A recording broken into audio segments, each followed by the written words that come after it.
வணக்கம். இது அக்ஷரம் அக்ஷயம். இன்றைக்கி நம்ம விஷாரது பூர்வாதில் நவீன் கத்திய சைனிகா அதில் இருக்கக்கூடிய 4வது பாடமான கஃபன் அப்படிங்கிற பாடத்தில் இருக்கக்கூடிய சப்ரசங் வியாக்கியா கீஜியே அது பார்க்க போகிறோம். வாங்க பார்க்கலாம். மொத்தம் 4 கொடுத்துருக்குறாங்க. எக்ஸாமுக்கு ஃபஸ்ட்டு 3 அடிக்கடி வருது. ஸோ இந்த லெசனில் இருந்து கண்டிப்பாக ஏதாவது ஒரு இஆர்சி எக்ஸாமுக்கு வரும். அதனால நம்ம இதை நல்லா படிச்சுக்கணும். முதலாவது பார்ப்போம். ஜாக்கர் தேக்கோ தோ கியா தஷா ஹே உஸ்கி சுடேல் கா ஃபிசாது ஹோகா அவுர் கியா. இது யார்கிட்ட சொல்கிறாங்க, என்ன சொல்கிறாங்க? இந்த லைனை முதல்ல புரிஞ்சுக்கிட்டோம்னா எந்த இடங்கிறத ஆட்டோமேட்டிக்காக நமக்கு புரிஞ்சிடும். ஜாக்கர் தேக்கோ தோ, போய் தான் பாரேன். கியா தஷா ஹே உஸ்கி, என்ன நிலைமை அவளுடையது, என்ன நிலைமை, என்ன சொல்கிறாங்க, நிலைமை எப்படி இருக்குன்னு போய் பாரு அப்படின்னு சொல்லி பாரேன் அப்படின்னு சொல்லி சொல்கிறாங்க. அதுக்கப்புறம் சுடேல் கா பிசாது ஹோகா அவர் கியா. சுடேல் அப்படின்னா ராட்சசி அப்படின்னு நம்ம சொல்லுவோம் இல்லையா. பிசாசு அப்படின்னு சொல்லுவாங்க. பிசாசு கதை முடிய போகுதுன்னு நினைக்கிறேன், அவள் தான் அந்த மாதிரி கலைபுரம் பண்ணிகிட்டு இருக்கான்னு நினைக்கிறேன், அதான் இந்த சத்தம் வருது அப்படின்னு சொல்லி சொல்கிற மாதிரி. ஸோ ஒரு மரியாதை இல்லாமல் வெறுப்போட சொல்கிற மாதிரி இந்த லைன் இருக்குது. யார்கிட்ட சொல்கிறா? பிரசங்கு. யஹ் வாக்கிய முன்ஷி பிரேம்சந்த் கி கஃபன் நாமக் கஹானி சே தியா கயா ஹே. கஃபன் அப்படின்னா என்னன்னு நம்ம இந்த லெசன் படிக்கும்போது பார்த்துருப்போம். அதாவது இந்த பிணத்துக்கு மேலே மூடக்கூடிய வெள்ளை துணி. ஸோ இது முன்ஷி பிரேம்சந்த் எழுதின கஃபன்கிற பெயருடைய கதையிலிருந்து கொடுக்கப்பட்டுள்ளது. இது சொன்னது गीसू का। यह गीसू का कथन है, वह अपने बेटे माधव से यह कहता है. இது கீசுவோட கத்தன் அப்படின்னா கூற்று, அவன் சொல்றது. அவன் தன் மகனான மாதவ்கிட்ட சொல்றான். சந்தர்ப், गीसू और माधव दोनों बाप और बेटे हैं. கீசுவும் மாதவும் தகப்பனும் மகனும். அதாவது கீசு அப்பா, மாதவ் மகன். வே கரீப் சமார் हैं, அவங்க ஏழை செருப்பு தொழிலாளி அந்த இனத்தை சேர்ந்தவங்க. ஜோம்படி கே பாகர் பைட்டுக்கர் ஏ தோனோ ஆலு பூன்கர் காத்தே ஹேன். குடிசைக்கு வெளியிலேருந்து அவங்க எங்கேயோ இருந்து திருடிட்டு வந்த உருளைக்கிழங்க அந்த தீ மூட்டி அந்த தணலில் போட்டு வேக வச்சு சாப்பிட்டுட்டு இருக்காங்க. ஆலு பூன்கர், ஆலுன்னா அந்த உருளைக்கிழங்குலையே அதை பூன்கர் வேக வைத்து சாப்பிட்டுக்கிட்டு இருக்காங்க. ஜோபடி கே அந்தர் மாதவ் கி பத்னி புதியா பிரசவ் வேதனா சே தடப் ரஹி ஹை. ஸோ வேறு எந்த லேடிஸும் இல்லை, இவங்க 2 பேரும் ஆம்பளைங்க இருக்காங்க, அவள் இருக்கிறா, அவ்வளோதான். அதனால் அவளுக்கு துணைக்கும் ஆள் இல்லை. ஜோம்படிக்கே அந்த குடிசைக்கு உள்ள மாதவோட மாதவ் மனைவி புதியா, அவள் பேர் புதியான்னு சொல்லியிருக்காங்க. பிரசவ வேதனையில் தடப்பிரகிக துடித்து கொண்டிருக்கிறாள். இசி சந்தர்ப்புமே, அந்த நேரத்தில் தான் கீசு மாதவ்சே ஐசா கேத்தாக. அந்த அவள் துடிச்சு முணங்குறது, கத்துறது, கதறது, அந்த சத்தத்தை கேட்டு தான் என்ன இவா பிசாசு கலேபரம் பண்ணிக்கிட்டு இருக்கிறா, என்ன ஆச்சுன்னு போய் பாரு அப்படின்னு சொல்லி அவன் சொல்கிறான். व्याख्या, जब कोई स्त्री प्रसव वेदना से तड़प रही है तब उसके रिश्तेदार परेशान होते हैं. ஏதாவது ஒரு லேடி, எந்த ஒரு பெண் பிரசவ வேதனையில் துடிக்கும் போதும் அவங்களுடைய சொந்தக்காரங்க, உறவினர் என்ன செய்கிறாங்க, ரிஷ்தேதார் உறவினர் பரேஷான் ஹோத்தே ஹே, ரொம்ப கவலைக்குள்ளாராங்க, பதட்டம் அடைகிறாங்க. உஸ் ஸ்திரீ கா பதி பேச்சேன் ரஹதா ஹே. அந்த பொண்ணோட அந்த பெண்ணு, பிரசவ வேதனையில் இருக்கக்கூடிய பெண்ணின் கணவன் எப்போவுமே பேச்சை, நிம்மதி இல்லாமல் அங்கே இங்கேயும் டென்ஷனில் அலைஞ்சிக்கிட்டு இருப்பார். யஹி ஹம் ஜான்தே ஹேன், இதுதான் இந்த நேரத்தில் இந்த காட்சியை தான் நம்ம பார்ப்போம், அதுதான் நமக்கு தெரியும் இல்லையா. யஹி ஹம் ஜான்தே ஹேன், இதுதான் நமக்கு தெரியும். மகர் கீசு और மாதவ் புதியா கா ख्याल नहीं करके ஆலு கானே व्यस्त रहते हैं. ஆனால் இவங்க 2 பேரும், கீசுவும் மாதவும், புதியாவை கவனிச்சிக்காமல், அவளுக்கு அக்கறை எடுத்துக்காமல், அவன் மேலே கேர் எடுத்துக்காமல் என்ன செய்யாங்க, கயால் அப்படின்னா கேர் எடுத்துக்கிறது, அக்கறை எடுக்கிறது, அவங்கள கவனிச்சிக்கிறது, அதை செய்யாமல் ஆலு கானேமே உருளைக்கிழங்கு சாப்பிட்றதுல வியஸ்திரகத்தே ஹே, ரொம்ப பிஸியாக அதில் இருக்காங்க, அதில் ஈடுபட்டு இருக்காங்க. दोनों बुदिया को बोझ समझते हैं और उससे छुटकारा पाना चाहते हैं. 2 பேரும் அந்த பிள்ளைத்தாச்சி அப்படின்னா அவங்கள தாங்கி தாங்கி பார்த்துக்க வேண்டியிருக்கும். ஒரு ஸ்டேஜில் ரொம்ப நிறமாதமாக இருந்தால் அதுவும் ரொம்ப கஷ்டம். அதுலேயும் பிரசவ வேதனை வந்துருச்சுன்னா இன்னும் கஷ்டம். அவங்களுக்கு அது ஒரு இடைஞ்சலாக ஒரு சுமையாக அவங்களுக்கு தெரிஞ்சுது. போஜ் அப்படிங்கிறது என்னது, சுமை. புதியாவை தங்களுடைய சுமையாக நினச்சாங்க. எப்படியாவது அவட்ட இருந்து சுட்காரா, தப்பிக்கணும், விடுதலை கிடைக்கணும் அவட்ட இருந்து அப்படின்னு அவங்க நினைக்கிறாங்க. கீசு यही जानना चाहता है कि बुधिया मर गई है या नहीं. கீசு என்ன தெரிஞ்சுக்க விரும்புகிறான்? ஜான்னா சாத்தா ஹே, தெரிந்து கொள்ள விரும்புகிறான். புதியா செத்துட்டாளா இல்லையா அப்படின்னு தான் தெரிஞ்சுக்க விரும்புகிறான். தோனோக்கோ உஸ்கி சிந்தா நகி, ரெண்டு பேருக்குமே அவளை பற்றி கவலை இல்லை. வே புதியாக்கோ பிசாசு சமத்தே ஹே, ரெண்டு பேரும் அவளை பிசாசு அப்படின்னு அவன் நினைக்கிறாங்க. இஸ்லியே கீசு உபரோக்து வாக்கிய கேத்தா ஹே, அதனால் கீசு மேலே சொன்ன வாக்கியத்தை சொல்கிறாங்க. பிரசவ வேதனை வரும்போது நம்ம சத்தமே போடக்கூடாதுன்னு நினச்சாலும் அது முடியாது. ஏன்னா அந்த அளவுக்கு இருக்கும் பிரசவ வேதனை. நம்மளறியாமல் அந்த முனங்கள் கதறல் வரதான் செய்யும். ஆனால் இவங்க ஏன் இப்படி கத்திட்டு கிடக்கிறா அப்படின்னு அவங்க நினைக்கிறாங்க. அந்த பெண்ணே நினச்சாலும் அந்த கதறலை அடக்க முடியாது, வாயை மூடிட்டுலாம் இருக்க முடியாது சத்தம் இல்லாமல். அந்த அளவுக்கு வேதனை அந்த நேரம் இருக்கும். அதை அவங்க புரிஞ்சிக்கலை. विशेषता, इस वाक्य में मुंशी जी गरीबों के मनोभाव का चित्रण करते हैं. இந்த வாக்கியத்தில் முன்ஷிஜி கரிபோங்கே மனோபாவ்கா சித்ரன், அந்த ஏழைகளினுடைய மனோபாவம், அவங்களுடைய மன எண்ணங்கள் எப்படி இருக்கும் அப்படிங்கிறத இங்கே நமக்கு விவரிச்சிருக்காரு அப்படின்னு சொல்கிறாங்க, வர்ணிச்சிருக்காரு. आर्थिक असमानता के कारण समाज का एक वर्ग अपनों की मृत्यु से भी दुखी नहीं होता. ஆர்த்திக் பொருளாதார அசமானத்தா, இன்இக்வாலிட்டிஸ், சமமின்மை காரணமாக இந்த சமுதாயத்தில் ஒரு வர்க்கம், ஒரு சில வர்க்கம், ஒரு வர்க்கம் மட்டும், மற்றவங்கெல்லாம் நல்லா இருக்கிறாங்க. ஆனால் ஒரு சில வர்க்கம் எப்படி ஆகுது, அப்பனோக்கி தன்னுடைய உறவினர்கள் சொந்தங்களின் இறப்பு கூட அவங்களுக்கு கவலை தருவதில்லை. எப்படியோ ஒரு நம்பர் குறைஞ்சிதுன்னா நமக்கு வாழ்க்கையை ஓட்டுறது ஈஸியாக இருக்கும் அப்படிங்கிற மாதிரி தான் அவங்க நினைக்கிறாங்க. அந்த அளவுக்கு அவங்க தள்ளப்படுறாங்க. உஸ் மிருத்யு மேபி அப்படி குஷி கோஜுலேத்தாக, அந்த அந்த இறப்புலேயும் தனக்கு என்ன சந்தோஷம் கிடைக்குது, யார் முதல்ல அப்படிங்கிறது தான் கதையாக இருக்குது. தவிர போகிறாங்களே அப்படிங்கிற அந்த கவலை, இறக்குறாங்களேங்கிற கவலைப்படுறது கூட அவங்களுக்கு இல்லை. அதில் நமக்கு என்ன சந்தோஷம், என்ன லாபம் அப்படின்னு நினைக்கிற அளவுக்கு வந்துட்டாங்க, அவங்க தள்ளப்பட்டுட்டாங்க அப்படின்னு சொல்கிறாங்க. इसी कटुवे सच को लेखक इस वाक्य द्वारा प्रकट करते हैं. இந்த கட்டுவே சச், இந்த கசப்பான உண்மையை தான் எழுத்தாளர், அதாவது நம்ம பிரேம்சந்த் இல்லையா, அவர் இந்த வாக்கியம் மூலமாக நமக்கு பிரகட் கர்த்தே ஹே, வெளிப்படுத்துகிறார். அடுத்தது, फटे चितड़ों से अपनी नग्नता को ढांके हुए जिए जाते थे, संसार की चिंताओं से मुक्त, கர்ச் சே லதே ஹுயே. முதல்ல இதுக்கு மீனிங் தெரிஞ்சுக்கணும் இல்லையா. பட்டே சித்தடம் சே, பட்டே அப்படின்னா கிழிந்த, சித்தடம் சே கந்தல், கிழிந்து போனதுனால அந்த துணி என்னது, கந்தல். கந்தலின் மூலமாக, அந்த கிழிந்த கந்தல் துணியின் மூலமாக அப்பனி நக்னதா, தன்னுடைய மானத்தை காப்பாற்றிக்கணும். நக்னதா அப்படின்னா அம்மணம் அப்படின்னு நம்ம சொல்லுவோம் இல்லையா, ஆடை இல்லாத நிலைமை. அந்த உடலை மறைப்பதற்காக டாங்கே ஹுயே மறைத்து கொண்டு ஜியே ஜாத்தே வாழ்ந்து கொண்டிருந்தார்கள். யார்? அந்த ரெண்டு பேரும். அவங்கள பற்றி தான் சொல்கிறாங்க, அவங்களுடைய வாழ்க்கையை சொல்கிறாங்க. சன்சார் கி சிந்தாவோம் சே முக்த், இந்த உலகத்தில் இருக்கக்கூடிய கவலைகள், உலக கவலைகள்லேருந்து அவங்க ஃப்ரீயாக இருந்தாங்க. ஆனால் கவலை அப்படின்னா என்ன, கவலையே இல்லை, உலகத்தை பற்றி அவங்களுக்கு கவலையே இல்லை. கர்ஜு சே, கர்ஜுனா நமக்கு அந்த கடன் அப்படின்னு சொல்கிறது. கடன் சுமை இருந்தாலும் உலகத்தில் உள்ள எந்த கவலையும் படாமல் அவங்களுக்கு என்ன வாழ்க்கையோ போகிற போக்கில் வாழ்ந்துக்கிட்டு இருந்தாங்க. கர்ஜுசே லதேனா அந்த சுமையுடன் இருக்கக்கூடியவங்க. கடன் சுமையில் இருந்து கொண்டு உலகத்தை பற்றி கவலைப்படலை, இருந்தும் உலகத்தை பற்றி கவலைப்படலை. பிரசங்க யஹ் வாக்கிய முன்ஷி பிரேம்சந்த் கி கஃபன் நாமக் கஹானி சே தியா கயா ஹை. இது நமக்கு ஏற்கனவே நம்ம பார்த்துட்டோம் மீனிங். ஸோ எதிலிருந்து கொடுத்துருக்காங்கன்னு நம்ம சொல்கிறோம்.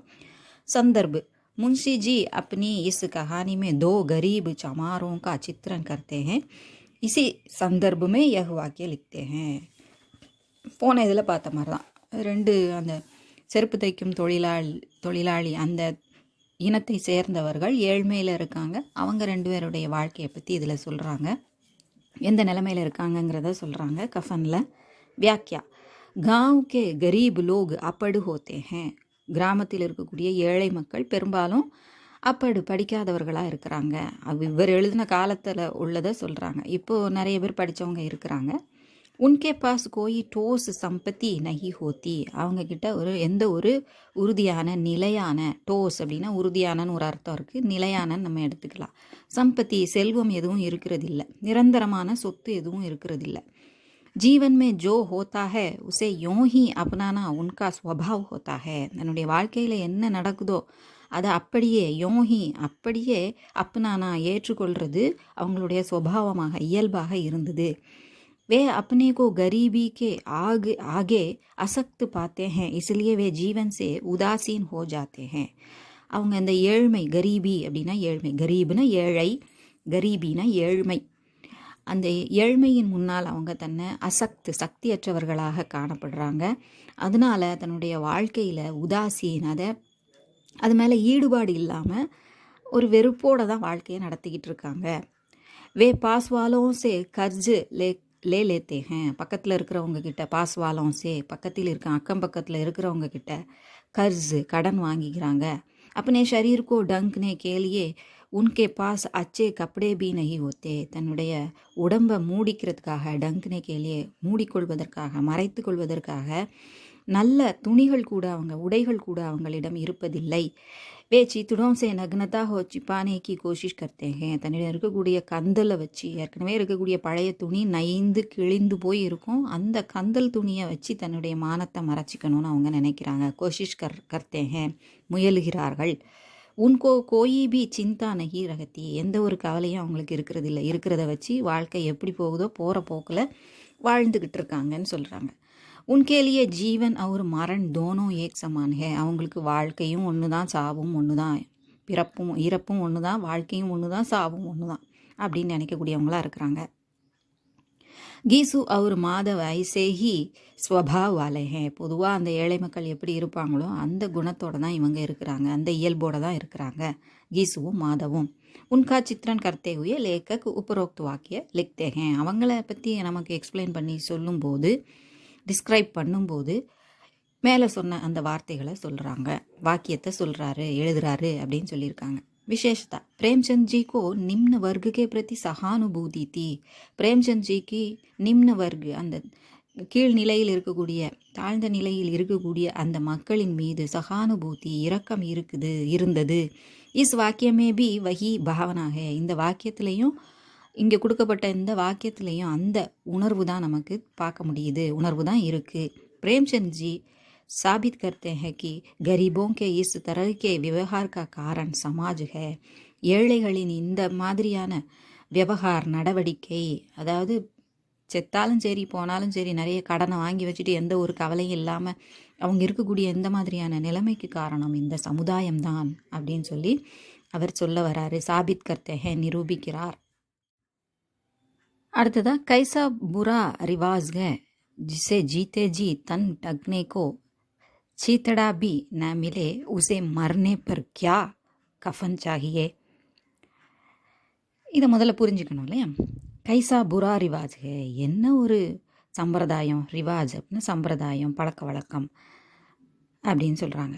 ஜிசே ஜீத்தே ஜி தன் டக்னே கோ சித்தடா பி நஹி மிலே, உயிரோடு இருக்கும்போது அவளுக்கு ஒரு கந்தல் கூட மறைக்கிறதுக்கு யார்கிட்ட இருந்தும் கிடைக்கல, கந்தல் துணி கூட பழைய துணி கூட கிடைக்கல. உசே மர்னே பர் கியா கஃபன் சாகி, அவள் செத்த பிறகு அவளுக்கு புது துணி, கோடி துணி கிடைச்சி என்னத்துக்கு அப்படின்னு சொல்லி சொல்கிறாங்க. கஃபன்கிறது பிணத்தை மூடுறதுக்கு உபயோகப்படுத்தக்கூடிய வெள்ளையாக இருக்கக்கூடிய கோடி துணி இல்லையா, அப்போ மட்டும் கொடுத்து என்னத்துக்கு, இது என்ன பழக்க வழக்கம் அப்படின்னு சொல்லி இவர் தான் சொல்கிறார், அந்த கீசு மூலமாக சொல்கிறாங்க. प्रसंग, यह वाक्य मुंशी प्रेमचंद की कफन नामक कहानी से दिया गया है. यह गीसू का कथन है. இது கீசு சொல்கிற மாதிரி இதில் சொல்லியிருக்காங்க. वह अपने बेटे माधव से यह कहता है. பெரும்பாலும் இவங்களுடைய வாக்கியங்கள் சில விஷயங்களை பிரேம்சந்த் சொல்ல நினைக்கிறத அவங்க மூலமாக சொல்கிறார்.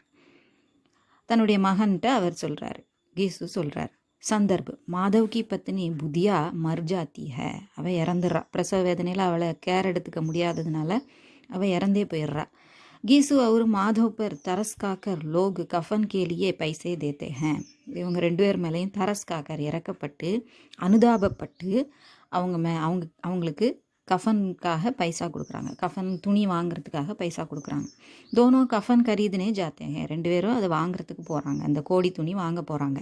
இஸ் சந்தர்ப்பமே கீசு மாதவ்ஸே யோன் कहता है. அப்படி வாங்க போகும்போது தான் அந்த நேரத்தில் அவர் சொல்கிறாரு, துணி வாங்க போகும்போது, பார்த்தியா நமக்கு அவள் உயிரோடு இருக்கும்போது மூடுறது கூட துணி இல்லாமல் இருந்தா, இப்போது அவள் செத்த பிறகு இவளுக்கு இப்படியெல்லாம் பைசா கொடுக்குறாங்க மக்கள் அப்படின்னு சொல்லி. இது சும்மா கிடைக்குது இல்லையா, கடனாக இல்லை, சும்மா கிடைக்குது. செத்த பிறகு அந்த பணம் இறக்கப்பட்டு தராங்க, அனுதாபப்பட்டு தராங்க. व्याख्या जब गरीब जीवित है तब शरीर ढकने के लिए उसके पास अच्छे कपड़े नहीं होते. அவங்க உயிரோடு இருக்கும்போது, ஏழைகள் உயிரோடு இருக்கும்போது அவங்களுக்கு உணவிற்கோ இல்லையோ உடைக்கு, அவங்க மானத்தை மறைக்கிறதுக்கான உடைக்கு துணி இருக்கிறது இல்லை. இஸ் பர் தரசு காக்கர் லோகு உஸ்கோ கப்படே நெய் தேத்தே. அவங்க மேலே இறக்கப்பட்டு அனுதாபப்பட்டு துணியெல்லாம் யாரும் கொடுக்கறதில்ல, ட்ரெஸ்லாம் யாரும் கொடுக்கறதில்ல. மகர் வஹி கரீப் ஜப் மர் ஜாத்தா ஹே தப் உஸ்கி லாஷுக்கோ நயா கஃபன் பகனாயா ஜாத்தா ஹே. அதே ஏழை அவன் இறந்து போகும்போது அந்த கடைசியில் செய்யக்கூடிய சம்பிரதாயத்துக்கு மட்டும் எல்லாரும் இறக்கப்பட்டோ அல்லது அனுதாபப்பட்டோ துணிக்கான பணம் கொடுத்துட்றாங்க, என்னவோ அதுக்கு ஹெல்ப் பண்ணிடுறாங்க. துனியாக்கி ஏக் ரிவாஸ் பேடங்கிக. இது ரொம்ப முரண்பாடானதாக இருக்குது. இருக்கும்போது கொடுத்துருந்தா அவங்க சந்தோஷமாவது பட்டிருப்பாங்க. இப்போ அது போட்டதுனால அவங்களுக்கும் தெரிய போகிறதில்ல, அவங்களுக்கு உபயோகமாகவும் இருக்க போகிறதில்ல. அந்த துணியை கடைசியில் எரிக்கத்தான் போகிறாங்க. ஜோ அது नंगा जीता है मरने के बाद उसे नए कपड़े से क्या फ़ायदा हो जाता है. எவன் ஒருவன் அது நங்கா பாதி அம்மணமாக, அதாவது அரைகுறை ஆடையோட வாழ்கிறானோ, மர்னேக்கே பாதி இறந்த பிறகு அவனுக்கு துணி கிடைக்கிறதுனால என்ன ஃபாய்தா, என்ன பலன் இருக்குது அப்படின்னு சொல்கிறாங்க. என்ன பலன் கிடைக்க போகுது? ஜோ ஜீத்தே ஜி மான் பச்சா ந சகா வகு மர்னேக்கே பாத் நயே கப்படே சே மான் கைசே பச்சாயேகா. உயிரோடு இருக்கும்போது மானத்தை காப்பாற்ற முடியாமல் இருந்தவன் செத்த பிறகு கிடைக்கிற துணியை வச்சு எந்த மானத்தை காப்பாற்ற போகிறான் அப்படின்னு சொல்கிறாங்க. மிருத்தக்கோ நயா கப்படா பகனையான சே கவுன்சா புண்ணியம் மிலேகா. அந்த இறந்து போன அந்த பிணத்துக்கு புது துணி அணிவிக்கிறதுனால என்ன புண்ணியம் கிடைக்க போகுது அப்படின்னு கீசு சொல்லிட்டு இருக்கிறார். ஏகி சப் சோச்சுக்கர் கீசு உபரோக்து வாக்கிய கருத்தாக. இதெல்லாம் யோசித்து நினச்சிக்கிட்டு அவர் இந்த மாதிரியான மேலே கொடுக்கப்பட்ட அந்த வாக்கியத்தை சொல்கிறாரு. விசேஷதா சமாஜ்கா கோயி விவகார் டீக் நஹி ஜஞ்சா தோ உஸ் பர் கில்லி ஊட்டானா மும்ஷி ஜி கி ஆதத் ஹே. சமாஜில், அதாவது இந்த சமுதாயத்தில் இருக்கக்கூடிய கோயி விவகார், ஏதாவது ஒரு நடவடிக்கை, மக்கள் நடந்து கொள்ளக்கூடிய அந்த சில விஷயங்கள் நகி ஜஞ்சா பொருந்தாமல் இருந்தது அப்படின்னா அவர் கிள்ளி விட்டானா, எள்ளி நகையாடுறது பிரேம்சந்த்ஜியோட வழக்கம், அது அவருடைய பழக்கம். யகு வாக்கிய பி ஐசாகி ஏகுக. இதுவும் அப்படிப்பட்டதில் ஒன்று தான். யகு வாக்கிய சமாஜுக்கா உலட் பேர் கர்னேக்கோ ஹமே மஜ்பூர் கர்த்தா ஹே. இந்த வாக்கியத்தை படித்த உடனே நமக்கு என்ன தோணுது? இந்த சமுதாயத்தை புரட்டி போடணுங்கிற நிலைமைக்கு நம்மளை தள்ளுது. மஜ்பூர் கர்த்தா ஹேன்னா கட்டாயத்துக்கு உள்ளாக்குது. நம்ம சுற்றுப்புற சூழலை தூய்மையாக வச்சுருக்க வேண்டியது நம்மளுடைய பொறுப்பு மட்டுமல்ல, கடமையும் கூட. நன்றி, வணக்கம், தன்யவாத். அடுத்து 4வது, அஸ்திரத்தா நஷேக்கி காசியத் ஹே. அஸ்திரத்தா அப்படின்னா நல்லா ஸ்டபர்னாக நிலையாக இருக்கிறது. அஸ்திரத்தா நிலையற்ற தன்மை. நஷேக்கி காசியத் ஹே. நஷா அப்படின்னா போதை இருக்குல்ல, மது அருந்தினால் வரக்கூடிய அந்த போதையின் ஸ்பெஷாலிட்டி, சிறப்பு அப்படின்னு சொல்கிறாங்க. அதாவது நிலையற்ற தன்மை, மது அருந்துதால் வரக்கூடிய அந்த போதைக்கு சிறப்பாக விளங்கக்கூடிய குணம் என்னது? அஸ்திரதா, நிலையற்ற தன்மை அப்படின்னு சொல்கிறாங்க. பிரசங்கு यह वाक्य मुंशी प्रेमचंद की कफन नामक कहानी से दिया गया है. இது வழக்கம் போல் சொல்கிறது. संदर्भ माधव की पत्नी बुधिया मर जाती है. அவ இறந்துடுறா இல்லையா? लोग कफन खरीदने के लिए रुपये देते हैं. அந்த கோடி துணி வாங்குறதுக்காக பைசா தராங்க, ரூபாயா தராங்க. கீசு ஒரு மாதவ் உன் रुपयों से शराब पीते हैं. அப்படி போனவங்க இந்த கீசு போன இதில் தான் சொன்னார் இல்லையா, எதுக்கு இப்போ செத்தவளுக்கு எதுக்கு புது துணி அப்படின்னு சொல்லி எல்லாம் பேசிட்டு போனாங்க. போகிற வழியில் அந்த சாராய கடையை பார்த்தோன்னே அவங்க மனசு மாறிடுது. அங்கே போய் ஷராபு குடிக்க ஆரம்பிச்சிடுறாங்க அந்த பைசாவை வச்சு. இசி சந்தர்ப்பமே லேக்கக் யஹ் வாக்கிய லிக்தே ஹே. இந்த சந்தர்ப்பத்தில் எழுத்தாளர் நம்ம பிரேம்சந்த் ஜி தான் இதை எழுதுறாரு, இந்த வாக்கியம் எழுதியிருக்கிறாரு. யாரும் சொல்கிறதில்ல, இவர் எழுதினது. வியாக்கியா நஷா புரா ஹோத்தா ஹே. நஷா போதை அப்படிங்கிறது எப்போவுமே தீமையான ஒன்று தான். நஷேமே ஆத்மி ஜான்வர் பஞ்சாத்தா ஹே. அந்த போதையில், மது போதையில், குடி போதையில் மனிதன் மிருகமாக மாறிவிடுகிறான். நஷேமே ஆத்மிகா மன் ஸ்திர் நகி ரகத்தா. அந்த போதையில் இருக்கும்போது ஒரு மனிதனுடைய மனது நிலையானதாக இருப்பதில்லை. ஸ்திர் நகி ரகத்தா, நிலையாக இருப்பதில்லை. உஸ்கே ஹாத் பேர் பி ஸ்திர் நகி ஹோத்தே. கை காலு கூட நிலைமையாக இருக்காது, நடுங்கிக்கிட்டு தான் இருக்கும் இல்லையா, தள்ளாடிட்டு இருக்கும், நடுங்கிக்கிட்டு இருக்கும். மாதவ் ஏக் க்ஷணு पत्नी की मृत्यु से बेफिक्र रहता है तो दूसरे क्षण उसके लिए दुखी होता है. அந்த போதையில் இருக்கும்போது மாதவன் கொஞ்ச நேரம் மனைவி இறந்ததை பற்றி கவலைப்படாமல் நல்லா தண்ணி அடிக்கிறோங்கிற அந்த சந்தோஷத்தில் இருந்தாலும் திடீர்னு அவன் மனசு அழுது. நம்ம ஏற்கனவே பார்த்துருப்போம் குடிகாரர்கள் எப்படி இருப்பாங்க அப்படிங்கிறத நம்ம பார்த்துருப்போம். சிரிச்சுக்கிட்டே இருப்பாங்க, திடீர்னு அழுவாங்க, அப்புறம் திரும்ப சிரிப்பாங்க. அவங்களுடைய மனநிலைமை ஒரு நிலையானதாக இருக்காது அப்படிங்கிறத இதில் சொல்கிறாங்க. சாத்தி பர் மார் கர் ரோத்தாக. திடீர்னு நினப்பு அழும்போது நெஞ்சில் அடித்து அழுறான். சாத்தி பர் மார்பின் மீது அடித்தடித்து அழுகிறான். நஷேக்கி அஸ்திரதா கே காரன் ஹி வக ஐசா கர்த்தாக. போதையின் நிலையற்ற தன்மையின் காரணமாக தான் அவன் அப்படி செய்கிறான். துக்குசே பீடித் மனுஷக்கா மன் அஸ்திர் ஹோத்தாக. கவலையோடு இருக்கக்கூடிய, கவலையால் பாதிக்கப்பட்ட, துன்பத்தால் பாதிக்கப்பட்டவனுடைய மனது ஒருபோதும் நிலையாக இருக்காது. ஊப்பர் சே நஷா சட் ஜானே சே மாதவ் கா வியவஹார் பதல்தா ஜா ரஹா ஹே. ஏற்கனவே நினச்சி அழுதுட்ருப்போம், விட்டு அழுதுட்ருப்போம். திடீர்னு இன்னும் கொஞ்சம் துக்கம் வரும், இன்னும் அழுவோம். இதுக்கு மேலே ஊப்பர் சே, அதுக்கும் மேலே போதை வேற இருந்ததுன்னா அது கேட்கவே வேண்டாம். அதனால தான் மாதவோட அந்த நடவடிக்கை, விவகாரம், அவன் நடந்து கொள்வது மாறிக்கிட்டே இருக்குது. இசிகா உள்ளே கர்த்தே ஹுயே பிரேம்சந்த்ஜினே ஏக் வாக்கிய லிக்கா ஹே. அதை நமக்கு எடுத்து காட்டுற மாதிரி தான் பிரேம்சந்த்ஜி இந்த மாதிரி வாக்கியத்தை சொல்லியிருக்காரு. விசேஷ்தா லோக் ஷராப் பீத்தே ஹே. மக்கள் என்ன மது அருந்துறாங்க. பூச்சனை பேர் கேத்தே ஹே கி துக்கு பூல்னே கேலியே பீத்தே ஹே. நம்ம கேட்டோன்னா ஏன் தண்ணி அடிக்கிற அப்படின்னு நம்ம சொன்னோன்னா என்னுடைய கவலையை மறக்கிறதுக்கு தான் அப்படின்னு சொல்கிறாங்க. ஆனால் பிரேம்சந்த் சம்ஜாத்தே ஹே கி நஷா கிசி பி ஹால் மே புரா ஹே. போதை அப்படிங்கிறது, குடிப்பழக்கம் இருக்கக்கூடியது, அந்த போதையில் ஈடுபாடு இருக்கிறது அப்படிங்கிறது எந்த நிலைமைனாலும் சரி, என்னன்னாலும் சரி, நீ என்ன காரணம் சொன்னாலும் சரி, அது தீமை தான், நன்மையே கிடையாது. அதனால சார் சப்தோं के का यह वाक्य हमें बड़ी सीख सिखाता है. 4 வார்த்தை இருக்கக்கூடிய இந்த வாக்கியம் நமக்கு பெரிய மாறலை சொல்லுது, லெசனை சொல்லுது, பாடம் புகட்டுது அப்படின்னு சொல்லி முடிக்கிறாங்க. இதுதான் அந்த 4 ERC சப்ரசங் வியாக்கியா கீஜியே அப்படிங்கிறது. இது உங்களுக்கு உபயோகமாக இருக்கும்னு நினைக்கிறேன். பிடிச்சிருந்தா லைக் பண்ணுங்கள், ஷேர் பண்ணுங்கள், சப்ஸ்கிரைப் பண்ணுங்கள். சப்ஸ்கிரைப் பண்ண எல்லாருக்கும் நன்றி.